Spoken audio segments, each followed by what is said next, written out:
वफाकी दारुल-हुकूमत में मौसम सरमा की तातीलात का बाकायदा नोटिफिकेशन जारी हो गया है। छुट्टियां 25 दिसंबर से 29 दिसंबर तक होंगी। वफाकी निजामत तालीम ने मौसम सरमा की छुट्टियों का बाकायदा नोटिफिकेशन जारी कर दिया। इस्लामाबाद में स्कूल और कॉलेजेस 25 दिसंबर से 29 दिसंबर तक बंद रहेंगे। वफाकी दारुल-हुकूमत में मौसम सरमा की तातीलात का बाकायदा नोटिफिकेशन जारी कर दिया गया है। इस हवाले से मजीद जानते हैं नदीम चौधरी से। नदीम चौधरी, आगाह कीजिएगा, तातीलात का ऐलान हो गया है?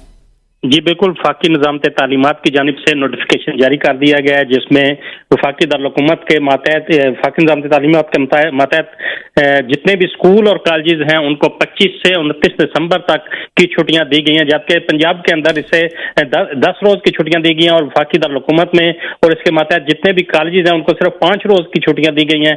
और इस हवाले से वफाकी निज़ामत तालीमात के ज़राए का कहना है कि चूंकि इस्लामाबाद के अंदर ये इनका निसाब मुकम्मल नहीं हुआ, इस वजह से ये छुट्टियां कम दी जा रही हैं। जी नदीम चौधरी आगाह कर रहे थे, बहुत शुक्रिया आपका।